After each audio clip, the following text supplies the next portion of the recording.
Hello bachcho, let's read the question. The question says go through the following statements with respect to garden pea chosen by Mendel. A single gene product may produce more than one effect. B, capital B produces round seeds with large sized starch grain. C, small b produces wrinkled seed with small sized grain. D, capital B produces round seeds with large sized grain. E, heterozygote capital B produces round seed with intermediate size starch grain. F, capital B is dominant over allele small b in respect of seed shape, but their relation is incomplete dominance in respect of starch grain size. How many of the above statements are correct? Question में हमें कुछ statements दी गई हैं with respect to garden pea, जिससे कि Mendel ने अपने एक्सपेरिमेंट्स के लिए चूज किया था. फर्स्ट स्टेटमेंट में कहा गया कि एक सिंगल जीन प्रोडक्ट एक से ज्यादा इफेक्ट को शो कर सकता है. सेकेंड स्टेटमेंट में कहा गया है कि कैपिटल बी राउंड सीड को प्रोड्यूस करेगा जिसमें स्टार्च ग्रेन का साइज लार्ज होगा. थर्ड स्टेटमेंट में कहा गया कि स्मॉल बी होमोजाइगस कंडीशन से रिंकल सीड प्रोड्यूस होंगे जिसमें स्टार्च ग्रेन का साइज स्मॉल होगा.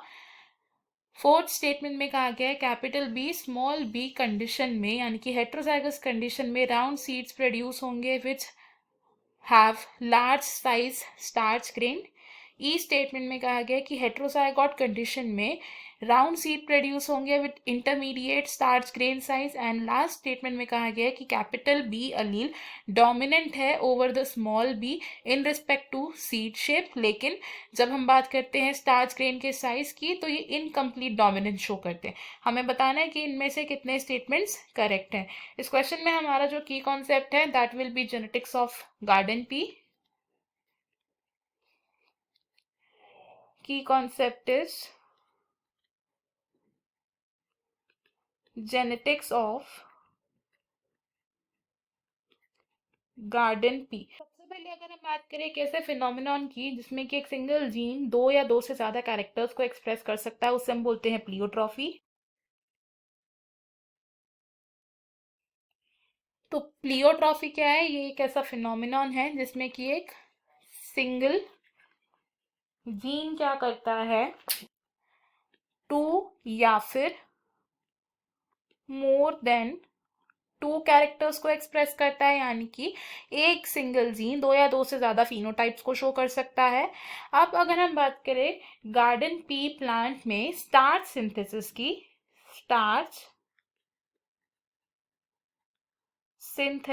तो स्टार्च सिंथेसिस को कंट्रोल करता है एक जीन, और इस एक जीन के प्रेजेंट होते हैं दो अलीलिक फॉर्म्स है हमारे capital B and small B, और ये फॉर्म्स शेप ऑफ सीड को भी डिटरमाइन करते हैं.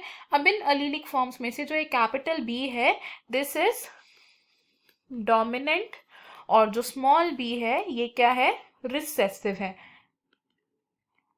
अब कैपिटल बी और स्मॉल बी का जो रिलेशन है with respect to seed shape and starch grain size वो अलग अलग है. अगर हम बात करें सीड शेप की तो कैपिटल बी की प्रेजेंस में जो स्मॉल बी है इसका एक्सप्रेशन शो नहीं होगा, यानी कि ये कंप्लीटली डोमिनेट करता है स्मॉल बी को. और अगर हम बात करें अब स्टार्च ग्रेन साइज की, तो स्टार्च ग्रेन साइज के रिस्पेक्ट में ये दो फॉर्म्स इनकम्प्लीट डोमिनेंस को शो करते हैं, यानी कि जब हेट्रोजाइगस कंडीशन प्रेजेंट होगी which means capital B small B condition present होगी, तो जो स्टार्च ग्रेन का साइज है वो क्या होगा, intermediate between the large and the small grain size, intermediate. तो अगर अलग अलग सिचुएशंस में हम अलग अलग फिनोटाइप्स देखें तो जब capital B homozygous condition present है तो एक होमोजाइगस डोमिनेंट कंडीशन है जिसमें कि हमारा जो सीड का शेप है वो कैसा होगा, राउंड होगा, और स्टार्च ग्रेन का साइज कैसा होगा, लार्ज ग्रेन साइज होगा. अगर हमारे पास एक होमोजाइगस रिसेसिव कंडीशन प्रेजेंट है तो इस कंडीशन में क्या होगा कि हमारा जो सीड शेप है दैट विल बी रिंकल्ड, और स्टार्च ग्रेन का साइज कैसा होगा, स्मॉल होगा। लेकिन अगर हमारे पास एक हेट्रोजाइगस कंडीशन प्रेजेंट है, capital B small B present है, तो इस कंडीशन में सीड शेप के लिए तो कैपिटल बी डोमिनेट हो जाएगा स्मॉल बी पर, जिसकी वजह से राउंड सीड प्रोड्यूस होगा। लेकिन जो स्टार्च ग्रेन का साइज है दैट विल बी इंटरमीडिएट, और ये इंटरमीडिएट साइज किसकी वजह से हो रहा है? Because of incomplete